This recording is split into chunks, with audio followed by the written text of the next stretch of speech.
नमस्ते guys, welcome another video of MS biology. Hopefully कि आप लोग ठीक से होंगे और आप लोगों की प्रिपरेशंस भी ठीक से चल रही होगी। मैक्सिमम टाइम पे यूपीएचएससी असिस्टेंट प्रोफेसर एग्जाम्स में पार्टिसिपेट करने वाले जो कैंडिडेट्स हैं उनके मन में ये सवाल आता रहता है कि जो भी गिवन सिलेबस में यूनिट दे रखा है वो कौन से यूनिट को पढ़ करके जाएं, कौन कौन से यूनिट ऐसे होंगे जिनको कि स्किप आउट वो कर सकते हैं।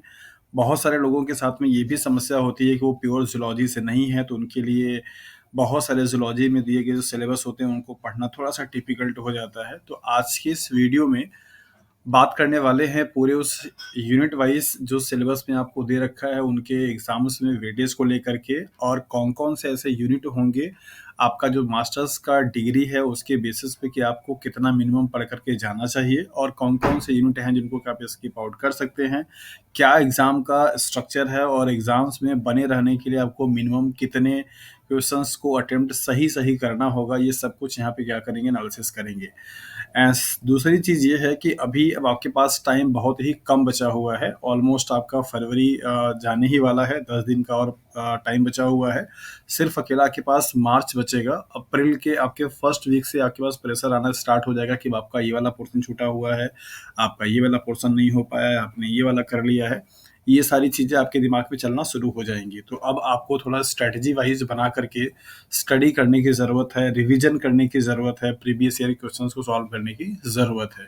तो चलिए देखते हैं यहाँ पे कि क्या स्टैटिक्स है और किस तरीके से आप अपने जो भी 10 यूनिट का गिवन सिलेबस है उसको किस तरीके से कस्टमाइज कर सकते हैं, और कौन कौन से यूनिट पे आपको ज़्यादा फोकस करने की ज़रूरत है, कितना यूनिट आपको पढ़ने की ज़रूरत है कि आपका वो मिनिमम जो मार्क्स आपको चाहिए वो आप स्कोर कर पाएँ अपने इस एग्ज़ाम में। सबसे पहले यहाँ पे देखते हैं कि जो आपका एग्ज़ाम्स का पैटर्न है वो क्या है। होपफुली कि सब लोगों को आइडिया होगा ही, लेकिन बहुत सारे कैंडिडेट ऐसे भी होंगे जो पहली बार एग्ज़ाम देने जा रहे हैं। तो उनके लिए यहाँ पे ब्रीफ करते हैं कि ये जो एग्ज़ाम आपका होगा उसमें पेपर तो आपका एक ही होगा, एक पेपर होंगे, लेकिन उसमें सेक्शन 2 होंगे। एक सेक्शन होगा जीएस का, दूसरा सेक्शन होगा आपका दैट इज़ द सब्जेक्टिव का। जीएस वाला जो होगा वो सबके लिए क्या होगा, कॉमन होगा। दैट मीन्स चाहे आप किसी भी सब्जेक्ट से एग्जाम देने के लिए जा रहे होंगे, हालांकि यहाँ पे मैं जूलॉजी की बात कर रहा हूँ, तो ये 30 जो क्वेश्चंस होंगे जीएस वाले वो कॉमन होंगे। ये स्पेशलिस्ट होंगे सब्जेक्ट के। अगर आप जूलॉजी से हैं तो जूलॉजी का आएगा, बॉटनी से हैं तो बॉटनी से आएगा, केमिस्ट्री के हैं तो केमिस्ट्री से आएगा। ये 30 जो क्वेश्चंस होंगे जीएस के, इनका सिलेबस ऑलरेडी पहले से गिवन है। आपको इसमें क्या क्या चीज़ पढ़ना है, इंडियन पॉलिटी पढ़नी है, ज्योग्राफी पढ़ना है, हिस्ट्री पढ़नी है, करंट अफेयर पढ़ना है, जनरल साइंस पढ़ना है, रीजनिंग पढ़ना है, मैथमेटिक्स पढ़ना है। ये सारी चीज़ें आपको दी हुई है। इसका इसका एरिया बहुत बहुत ब्रॉड है, और अगर मैं ट्रूली बोलूँ तो इतने एक शॉर्ट टाइम में इसके दिए गए सिलेबस को कवर करना इम्पॉसिबल है। जो पहले से प्रिपरेशंस नहीं किए हुए होंगे तो वो इतने शॉर्ट ड्यूरेशंस में उन सारी चीज़ों को कवर नहीं कर पाएंगे जो कि इस जीएस की डिमांड है। 30 क्वेश्चंस आपको मिलेंगे जो कि एक एक डोमेन से लगभग 4 से 5, जैसे पॉलिटिकल साइंस होगा मतलब इंडियन पॉलिटी जो होगी उस पर आपको 4 से 5 क्वेश्चंस मिलेगा। ऐसे ही आपको हिस्ट्री से 4 से 5 क्वेश्चंस मिलेगा। तो आपको 4-5 क्वेश्चंस को करने के लिए बहुत सारा कंटेंट पढ़ने की ज़रूरत होगी। बताते चलें कि इस एग्ज़ाम में उन लोगों, अगर आप एग्ज़ाम में बने रहना चाहते हैं तो आपको मिनिमम जो मार्क्स क्वालिफाई करने के लिए चाहिए होगा प्रीवियस कट ऑफ के बेसिस पे, हालांकि इस बार ज़्यादा ही जाएगा। तो आप इस याद रखिए कि ये 70 में से मिनिमम आपके पास 55 प्लस का आइडिया होना चाहिए। 55 आपके pass marks number of question होने चाहिए, और इस जीएस में से कम 12 प्लस होना चाहिए। जिनके पास 12 प्लस अगर क्वेश्चन सही हो रहा होगा तो मिला करके 100 क्वेश्चंस में से जिस किसी के भी 65 प्लस बनेंगे, 60-70 के आसपास से बनेंगे, वो लोग इंटरव्यू के लिए शॉर्ट लिस्ट होने की पॉसिबिलिटीज़ में रहेंगे। एग्जैक्टली मैं इस बात का दावा नहीं कर सकता हूँ कि 65 पे हो ही जाएगा। ये आगे भी जा सकता है और पीछे भी जा सकता है, और फॉर द सेफर साइड आपके लिए यही होगा एक मिनिमम कि आप आउट ऑफ 100 में से 65 क्वेश्चंस का टारगेट मिनिमम करके लेके चलें। प्लस में जितना आप रहेंगे उतना बेहतर होगा। 65 से कम अगर आपके मार्क्स, कम अगर आपके नंबर ऑफ क्वेश्चन अटेम्प्ट हो रहे हैं तो वो आपके लिए कहीं से भी सेफ जोन नहीं होगा। तो ये 65 प्लस का जो आपका टारगेट होगा आउट ऑफ 100 में से, वो टारगेट आपका कैसे अचीव होगा इसको यहाँ पे हम लोग थोड़ा सा समझते हैं कि क्या कर सकते हैं आप। ये जीएस वाले सेक्शंस पे जैसा कि मैंने ऑलरेडी आपको बताया कि इससे बहुत आपको मेहनत करनी पड़ेगी। अगर आपने पहले से ही यूपीपीएससी एग्जाम की तैयारी नहीं किया हुआ है तो इसके सिलेबस को कवर करने के लिए आपको ज़्यादा पढ़ना पड़ेगा। तो बेहतर होगा कि आप अपना जो इंक्लाइन है वो शिफ्ट कर लें सब्जेक्ट की तरफ, क्योंकि इस पे ग्राफ बनाना आपके लिए ज़्यादा ईज़ियर होगा।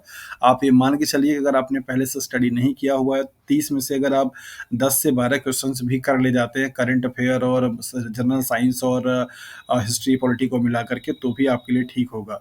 ये सब्जेक्टिव वाला जो आपको यहाँ पे 70 क्वेश्चंस होगा, इसमें आपको कोशिश करनी होगी कि ये 70 में से सही यहाँ पे नेगेटिव मार्किंग नहीं है। इस एग्जाम में कोई नेगेटिव मार्किंग नहीं होगा, तो इस बात का आपको बेनिफिट मिल सकता है कि आप 70 में से कोशिश कीजिए कि 55 या 60 के अराउंड क्वेश्चंस आपके सही हो जाएं, अगर आपका इधर वेटेज या इधर नंबर आपके कम आ रहे हैं तो।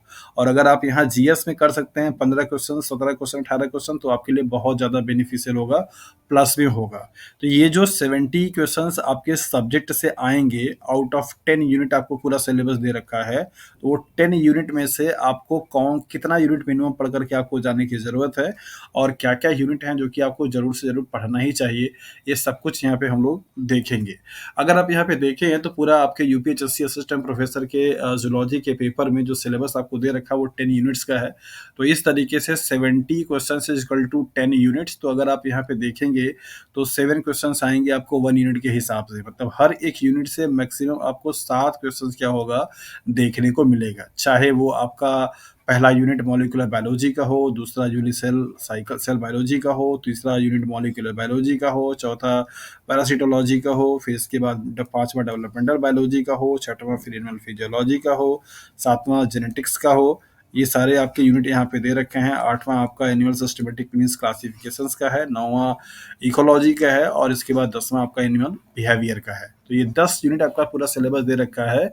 सब यूनिट से आपके 7 क्वेश्चंस आएंगे हर एक यूनिट से।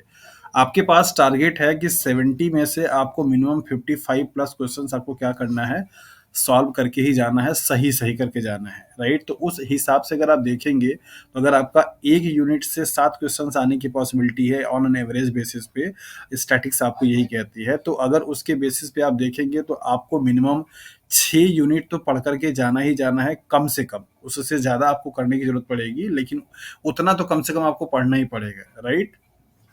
और 6 यूनिट मैंने बहुत कम बताया, मतलब 6 यूनिट से कम में तो आप जा ही नहीं सकते हैं 10 यूनिट में के सिलेबस में से। बट आपके लिए सेफर होगा कि आप उस 10 यूनिट में से कम 8 यूनिट पढ़ करके अच्छे तरीके से तैयार करके जाएँ। यहाँ पे मेरा अच्छे से और पढ़ करके जाने से मतलब ये है कि उन यूनिट से जो भी आपके 6, 7, 8 क्वेश्चंस आते हैं, तो फिर उसमें गलती होने के चांसेस ना के बराबर हो। मतलब आपकी तैयारी उस दिए गए सिलेबस का इस लेवल का होना चाहिए कि अगर मॉलिक्यूलर बायोलॉजी आप तैयार कर रहे हैं तो मॉलिक्यूलर बायोलॉजी से सारे क्वेश्चन आपके सही होने चाहिए, इतनी एक्यूरेसी आपकी होनी चाहिए। उस कंडीशंस की अगर आपकी प्रिपरेशंस है तो उस कंडीशंस में आप 1-2 यूनिट को छोड़ भी देंगे, जो यूनिट आपको लगता है कि आपके डोमेन का नहीं है।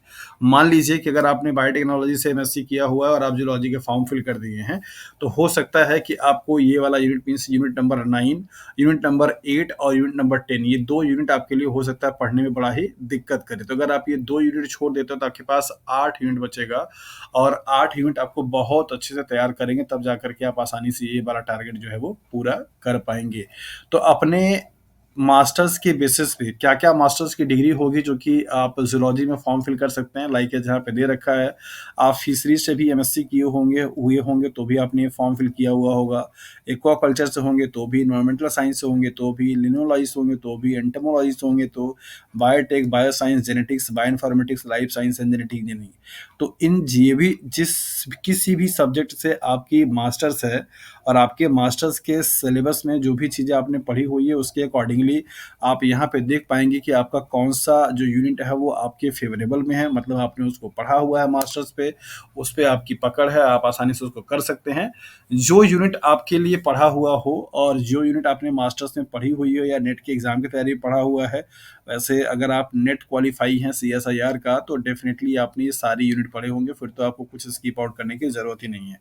लेकिन बहुत सारे बच्चे ऐसे भी होंगे जो कि सीएसआईआर का नेट क्वालिफाई नहीं किए होंगे, शायद हो सकता है कि वो यूजीसी का एनवायरमेंटल साइंस का नेट क्वालिफाई करके भी जा रहे होंगे, तो ये सारी यूनिट वो नहीं पढ़े होंगे। तो आप अपने मास्टर्स के सिलेबस के अकॉर्डिंगली एज वेल एज अपनी जो आपकी स्ट्रेंथ है उसके अकॉर्डिंगली इन 10 यूनिट में से कोई भी 8 यूनिट आप पिकअप कर लीजिए। अभी आप पे डिपेंड करता है कि आपको कौन सा बेहतर समझ में आता है, और उन 8 यूनिट का आप बेहतर से बेहतर प्रीवियस ईयर के क्वेश्चंस को सॉल्व करते हुए और उस सिलेबस के सारे टॉपिक को देखते हुए अच्छी तैयारी से तैयारी आप कर सकते हैं।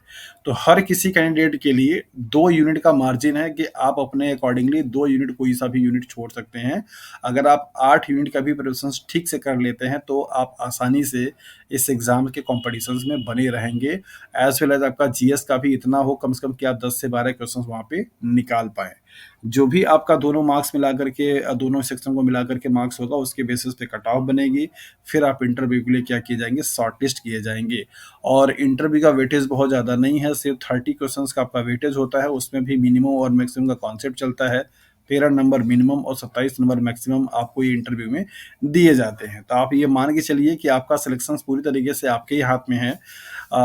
इंटरव्यू जो पैनलिस्ट होगा वो उनके पास बहुत ज़्यादा मार्जिन नहीं है। आपको बहुत कम देंगे तो 13 देंगे और बहुत ज़्यादा देंगे तो 27 देंगे। मतलब बहुत ज़्यादा और बहुत कम में डिफरेंस सिर्फ कितने का है, 14 है, राइट? तो ये 14 नंबर का जो एवरेज है आप आसानी से यहीं से चाहें तो उसको मैनेज कर सकते हैं अपने रिटन वाले एग्ज़ाम के पेपर से। सो डियर एस्पिरेंट्स, इस तरीके के एनालिसिस करने के साथ में आपको अब बहुत प्रॉपर तरीके की स्ट्रैटेजी बना करके आगामी जो भी नेक्स्ट आने वाला आपका 1 से डेढ़ महीने का टाइमिंग है उसको आपको देना पड़ेगा और आपको इन्वॉल्व होना पड़ेगा प्रॉपर तरीके से। आपको ज़रूरत होगी इस टाइम पे सेलेक्टिव स्टडी करने की, प्रैक्टिस डेली बेसिस पे करने की, प्रीवियस ईयर क्वेश्चंस के या दूसरे कॉम्पिटिटिव एग्जाम्स के जो कि बायोलॉजी के हों, मतलब ज़ूलॉजी के हों और इस स्टैंडर्ड के हों, उनको डेली बेसिस पे आप प्रैक्टिस करते रहिए। और इस चैनल के माध्यम से भी मैं आप लोगों को क्वेश्चन सॉल्व कराता ही रहता हूँ। टेस्ट सीरीज भी जल्दी ही अनाउंसमेंट करूँगा, स्टार्ट करूँगा, उसमें भी आप चाहें तो इन्वॉल्व हो मतलब जुड़ सकते हैं हमसे और उस टेस्ट सीरीज में प्रॉपरली पेपर को डिस्कस किया जाएगा, आपके मार्क्स एवेलुएट किए जाएँगे और उस डिस्कशन में आपकी जो प्रॉब्लम होंगी, आपकी जो कमियाँ होंगी, जहाँ पे आपने गलती किया होगा, उसको भी अच्छे से हम लोग एक्सप्लोर करते हैं और फोकस कराएँगे। सो वो तो ख़ैर हमारी तरफ से एफ़र्ट होगी जो कि आपके बेटरमेंट के लिए होगा, लेकिन मैं चाहूँगा कि आप लोग अपने से भी अपने प्रिपरेशंस बेहतर से बेहतर बनाते रहिए और उसको अच्छे से करते रहिए। सो आज की इस वीडियो में इतना ही। इस वीडियो में जो भी आपको इन्फॉर्मेशन ठीक लगा हो उसके बारे में भी आप मेंशन कर सकते हैं और भी कोई आपके डाउट है जो कि इस वीडियो में मैंने डिस्कस नहीं किया, उस प्रॉब्लम को भी आप कमेंट सेक्शन में मेंशन कर सकते हैं। सो नेक्स्ट वीडियो में मिलेंगे किसी और इन्फॉर्मेशन के साथ, तब तक आप अपना अच्छे से ख्याल रखिए, अच्छे से स्टडी करते रहिए। So thank you for watching this video.